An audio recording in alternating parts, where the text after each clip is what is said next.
mighty nature. Well, you know, for the Elizabethans, nature represented the state of mind of the character. So this is a very nice weather to speak about Richard II. I am very sorry for the ones who could not hear properly last class, and then I am going to repeat my analysis of Richard II for you to have in the classroom.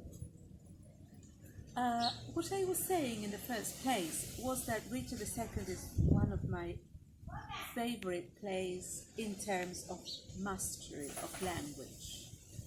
Shakespeare's mighty verse is really at his best in this play. Shakespeare has very interesting heroes. We were speaking last class about De Poetica by Aristotle, and you already know, because I suppose that you've already read De Poetica, and if not, please do, that for Aristotle, heroes are quite always the same, you know? So for a character to be a hero, then they have to follow certain steps and then die, and then that character is a hero. And for Shakespeare, Shakespeare's heroes are quite different.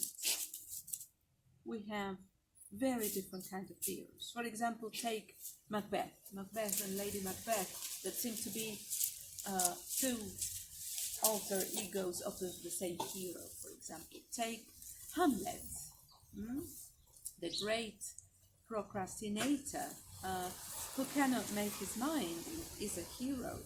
And in this case, take Richard, a weak hero, a hero who is not the strong character, the strong king who will rule the country. You know?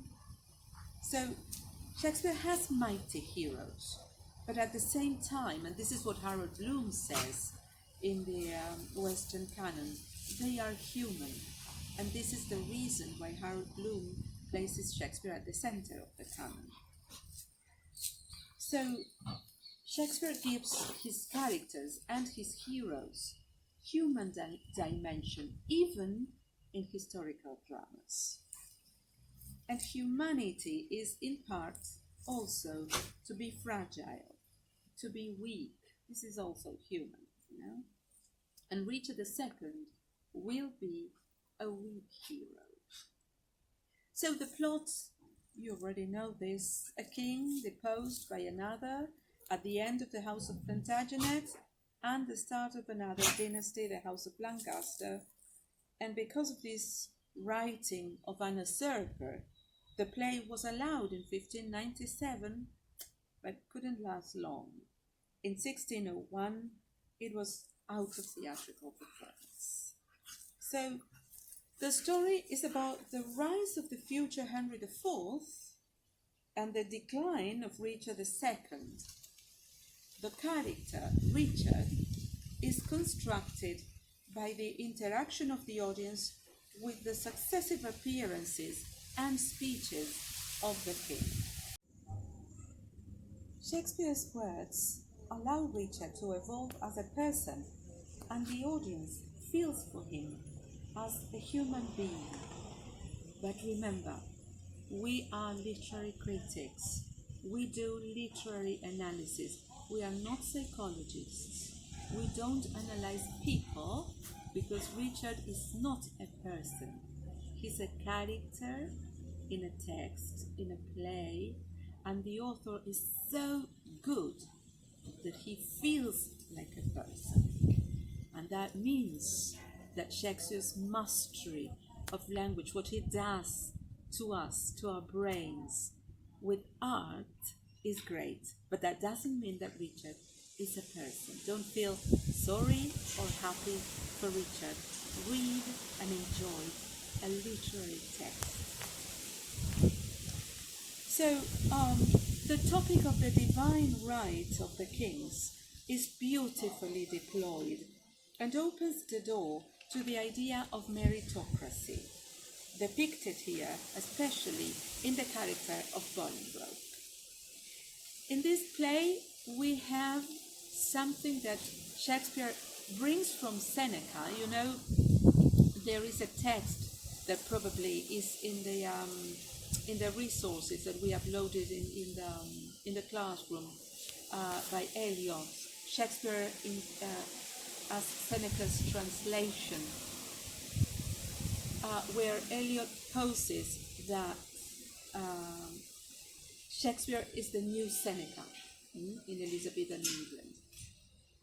One of the things that means is that Shakespeare goes for less action and more words.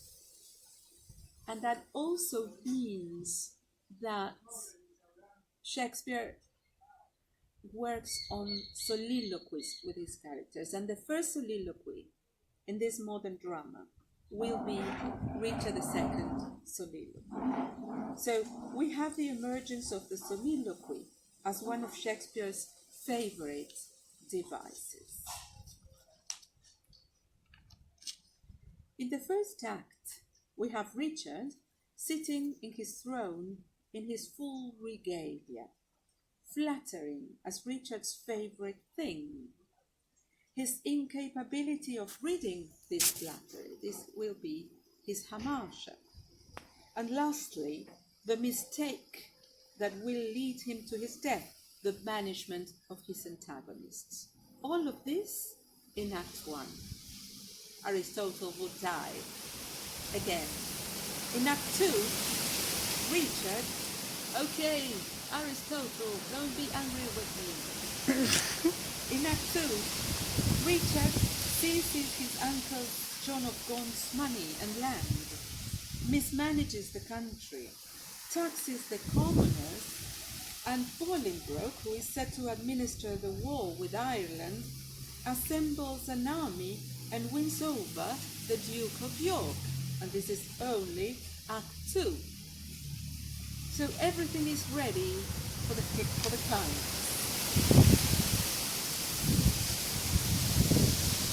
Aristotle is angry with me.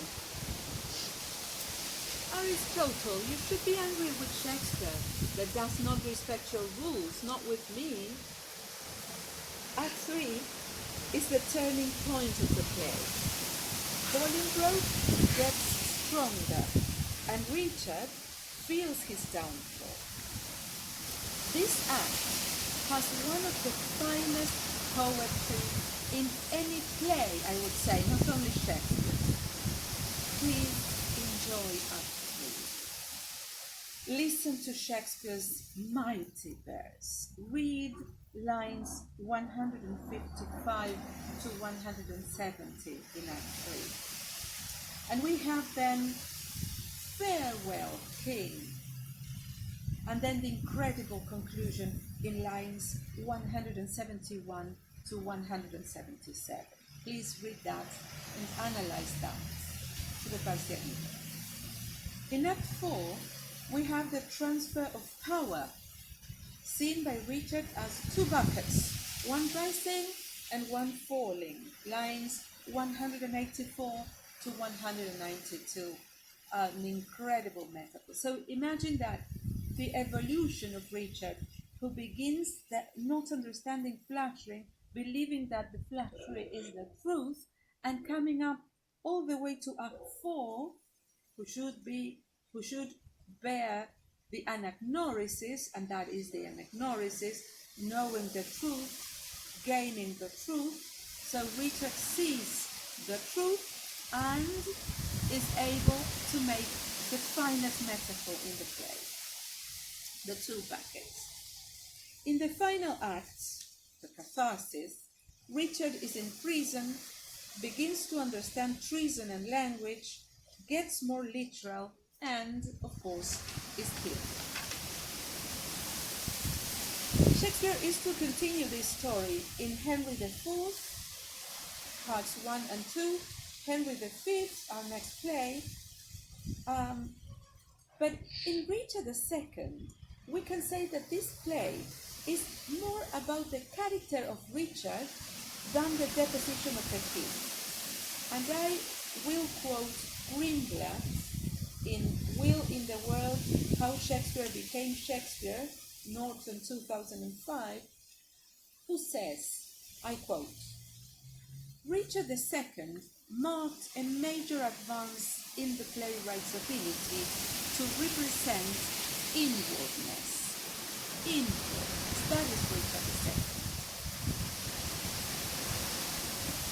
So here Shakespeare feels this inwardness, but how? In full collaboration with his audience. Because Richard shows to the audience his troubled mind and his inwardness. He's in prison. He seems to have the prison full of words. So this is a very strong play about language. So this inwardness is shared with the audience and is built, constructed in collaboration with this audience. And that is something, again, unique. You know, I am a big fan of Shakespeare. Sorry, Aristotle. I am a big fan of Shakespeare. And I always say that everything in literature is already in Shakespeare. So Richard II is the first dramatic hero where Shakespeare fostered the duality of his inner soul and his public self. Yes, he has this duality, his inner soul and his public self. Something that, for example, Richard III didn't have. Of course, Titus Andronicus doesn't have. So this is the first time of this duality, and that has to do with what I explained in my first class. So this is emblemized in the scene of the looking glass. When he smashes his reflection, his shadow, it is as if he was destroying his own substance. The king is a bad ruler and a weak person, but he seduces his audience with the beauty of his verse. But also, we tend to like, we tend to feel sorry for the weak. So he's evil, but he's weak. And so the catharsis really works. In his soliloquy, the one of the looking glass, of course, he exposes his weakness, but he also shows that he has been wrong. Okay? So that is another thing, because when you can be very evil, but when you are wrong, then, and that wrong remains. And he is usurped of his throne. I mean, you know? So this is something that really helps the catharsis work too. So, in his soliloquy, he exposes his weakness, but he also shows he has been wronged and creates the mental posture to appreciate him when the wrong remains. And the weakness is transformed into reflection and thoughtful acceptance of his unfortunate condition.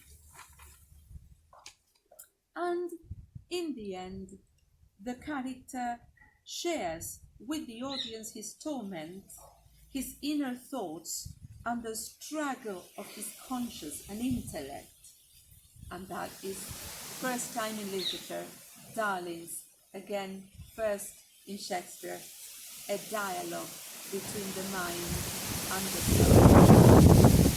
I hope this helps in this Easter week for the ones who believe in God.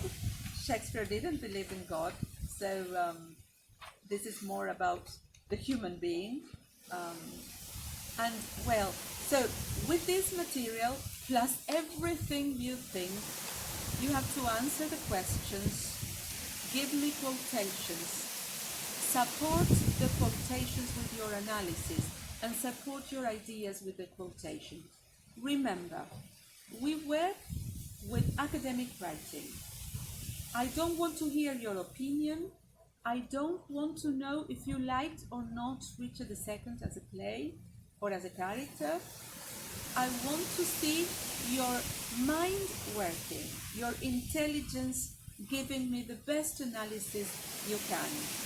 So take the questions and think of a proper analysis answer with a theoretical framework. You can choose from the ones we offered or ask for something else if you find, plus quotations to support your topic sentences, your ideas of analysis. I am sure you'll do a very good work. You will then see Patricia, not next Friday because it's Easter Friday, but the next, to work on your answers, and then I will read them and give you my feedback in 3 Fridays' time. Okay, pleasure. Sorry for the sound. We are all doing our best, so I hope this was more clear and you can hear properly. Bye.